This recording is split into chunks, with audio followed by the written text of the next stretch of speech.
নমস্কার বন্ধুরা, আমি দেব অ্যাস্ট্রোলজার সুজিত। আমার ইউটিউব চ্যানেলে সবাইকে স্বাগত জানাই। আজ আমি আলোচনা করব অক্টোবর মাসের বৃশ্চিক রাশির রাশিফল নিয়ে। সেই সাথে আগে থেকে সকলকে জানাই শুভ শারদীয়ার প্রীতি ও শুভেচ্ছা। এবার দেখে নেব আপনাদের জন্য কেমন যেতে চলেছে এই মাস। দশমভাবে অর্থাৎ কর্মস্থানে মালব্য যোগ শুরু হচ্ছে, যার ফলে আপনাদের 5টি বড় লাভ পেতে যাচ্ছেন। এই 5টি লাভ কী কী তা সবই জানতে পারবেন এই ভিডিওতে। তার সাথে এই মাসে 3টি গ্রহের রাশি পরিবর্তন করবে। রবি, শুক্র ও মঙ্গল, এই 3টি গ্রহের রাশি পরিবর্তন হবে। এই পরিবর্তনের ফলে আপনাদের কি পরিবর্তন হতে যাচ্ছে সেটা নিয়ে আমি বিস্তারিত আলোচনা করব। আমার এই আলোচনায় আপনারা জানতে পারবেন আপনাদের শরীর স্বাস্থ্য, অর্থ, প্রেম, পরিবার, বিবাহিত জীবন, চাকরি, ব্যবসা প্রভৃতি বিষয়ে কী পদক্ষেপ নেওয়া উচিত এবং কি কি পদক্ষেপ আপনাদের অ্যাভয়েড করা উচিত। বর্তমানে আপনাদের যে দুঃখ কষ্ট চলছে সেটা আর কতদিনই বা থাকবে। আপনারা ভিডিওটি মন দিয়ে সম্পূর্ণভাবে শুনতে থাকুন এবং ভিডিওর শেষে আপনাদের পোশাকের রং ও মহামন্ত্র বলে দেওয়া হয়েছে, তাই ভিডিওটি স্কিপ না করে পুরোটা দেখবেন। আলোচনাটি শুরু করার আগে আপনাদের বলবো, আমার চ্যানেলটিকে সাবস্ক্রাইব না করে থাকলে এখনই সাবস্ক্রাইব করুন এবং অল নোটিফিকেশান ক্লিক করে সঙ্গে থাকুন। ভিডিওটি শোনার আগে একটি লাইক করে দেবেন। আপনাদের একটি সাবস্ক্রাইব ও লাইক পেলে আমি নতুন নতুন ভিডিও তৈরি করতে উৎসাহিত পাব। চলুন তাহলে আলোচনাটি শুরু করা যাক। প্রথমে দেখে নেব বৃশ্চিক রাশি বা বৃশ্চিক লগ্নের অক্টোবর মাসের গ্রহের ছক ঠিক এই রকমভাবেই থাকবে। সবার প্রথমে দেখে নেব এই মাসে আপনাদের শরীর স্বাস্থ্য কেমন থাকবে। প্রথম ভাব থেকে শরীরের ইমিউনিটি পাওয়ার দেখা হয়। আপনার রাশির অধিপতি গ্রহ বর্তমানে অষ্টমভাবে মিথুন রাশিতে অবস্থান করছে, যার ফলে আপনাকে শরীরের বা স্বাস্থ্যের প্রতি খেয়াল রেখে চলতে হবে। 20 তারিখ পর্যন্ত খাওয়া দাওয়া খাবেন খুব সাবধানে। রাস্তাঘাটের বা রিচ খাওয়ার থেকে দূরে থাকবেন। তার সাথে রাস্তাঘাটে চলাফেরা ও আগুন থেকে খুব সাবধানে থাকতে হবে। তবে 20 তারিখের পর মঙ্গল নবম স্থানে প্রবেশ করবে, আর নবম স্থান হলো আপনাদের ভাগ্যস্থান, যার ফলে মঙ্গল সেখানে নিচস্থ থাকলেও আপনার শরীর স্বাস্থ্য ভালোই থাকবে। এবারে আলোচনা করব আর্থিক ভাগ্য কেমন যাবে এই মাসে। আর্থিক ভাবের অধিপতি বর্তমানে বৃষ রাশিতে সপ্তমভাবে অবস্থান করছে। এর ফলে আপনারা 4টি বড় লাভ পাবেন। প্রথমে বলবো, অর্থ যদি কোথাও ফেঁসে থাকে দীর্ঘদিন যাবৎ, সেই টাকা আপনারা পাবেন। দ্বিতীয়ত, সন্তানদের কাছ থেকে কোনো না কোনোভাবে অর্থপ্রাপ্তি হতে পারে। তৃতীয়ত, আপনার প্রেমিক বা প্রেমিকার কাছ থেকে এবং স্বামী বা স্ত্রীর কাছ থেকে কোনো না কোনোভাবে অর্থপ্রাপ্তি হতে পারে।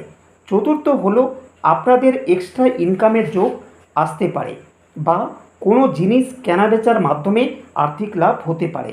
সার্বিকভাবে বলতে গেলে পুজোর মাসে আর্থিক ভাগ্য আপনাদের ভালোই থাকবে।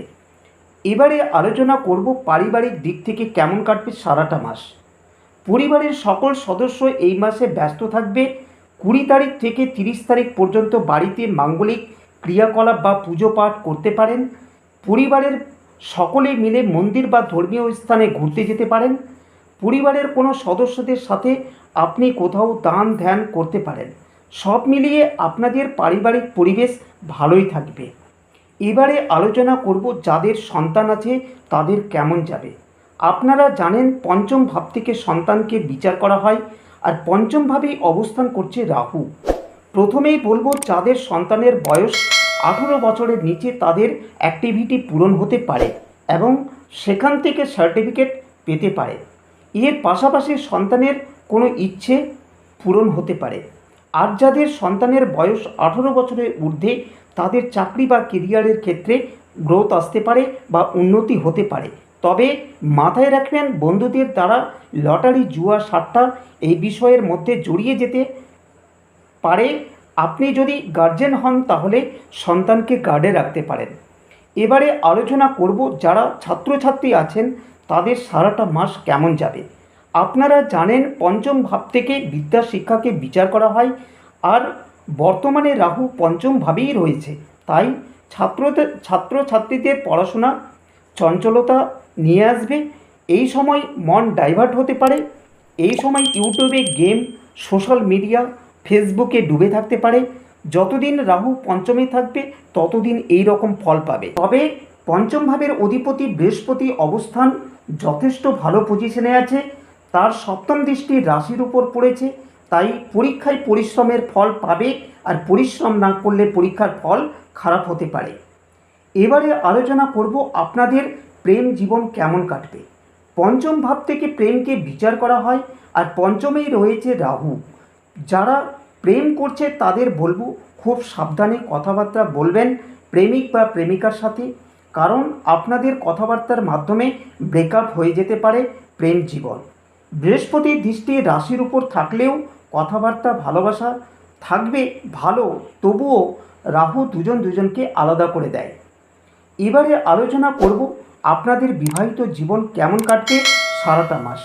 সপ্তম ভাব থেকে বিবাহকে বিচার করা হয়, আর সপ্তম ভাবেই অবস্থান করছে বৃহস্পতি। আবার সপ্তম ভাবের অধিপতি গ্রহ শুক্র দ্বাদশ ঘরে অবস্থান করছে, যার ফলে আপনার স্বামী বা স্ত্রীর মধ্যে জ্ঞান লাভ হবে বেশি পরিমাণে। আপনি স্বামী বা স্ত্রীর কথা শুনে চললে এই সময় সফলতা পাবেন।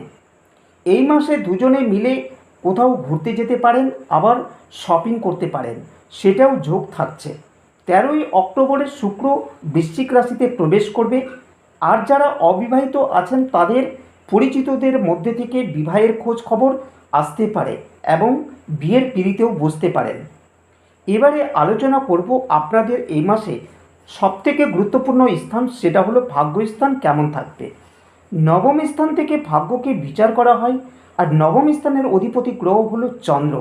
এই চন্দ্র প্রতি 2.5 দিন অন্তর অন্তর রাশি পরিবর্তন করে, যার ফলে ভাগ্য কখনো ভালো আবার কখনো খারাপ হয়ে যেতে পারে।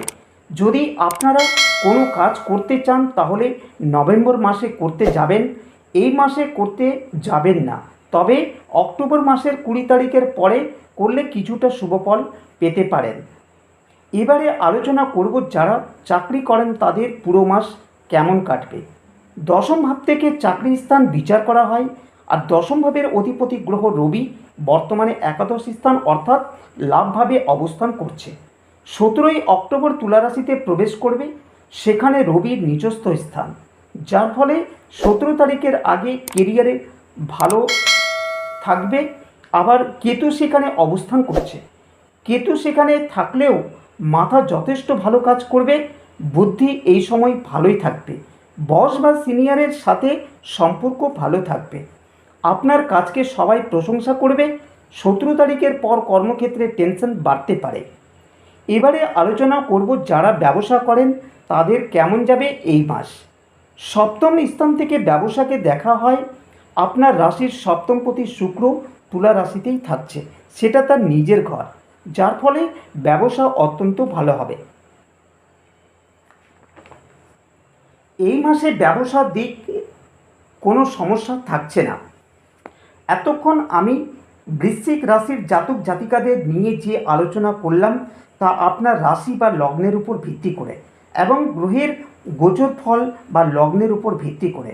এবং যদি আপনাদের আলোচনা ভালো লাগে তাহলে অবশ্যই লাইক ও সাবস্ক্রাইব করতে ভুলবেন না কিন্তু, এবং সাবস্ক্রাইব করার সাথে সাথে অল নোটিফিকেশন ক্লিক করে দেবেন। যখনই কোনো ভিডিও আমি ছাড়বো আপনারা সাথে সাথে পেয়ে যাবেন। আর যদি আপনাদের ভাগ্যের কোনো সমস্যা থাকে তাহলে দেরি না করে এখনই বুকিং নাম্বারে কল করুন এবং নাম নথিভুক্ত করুন। আমি বুকিং ছাড়া আপনাদের সাথে কোনো রকম কথা শেয়ার করতে পারবো না। আমার কাছে বুকিং করতে গেলে 100% সঠিক বিচার ও সমস্ত কিছু জানতে পারবেন। চলুন তাহলে এই মাসে আপনাদের পোশাকের রং কী থাকছে। আপনাদের পোশাকের রং থাকছে কমলা ও সাদা, তার সাথে মঙ্গলের বীজমন্ত্র পাঠ করবেন। বীজমন্ত্রটি হল ওং ক্রাং ক্রিং ক্রং স ভূমায় নমঃ, এবং সকালে আপনারা পাখিদের দানাশস্য খাওয়াবেন, তাতে সারাটা মাস ভালো থাকতে পারবেন। আমার আলোচনাটি এখানেই সমাপ্ত করলাম। আপনারা ভালো থাকুন, সুস্থ থাকুন এবং ধন্যবাদ।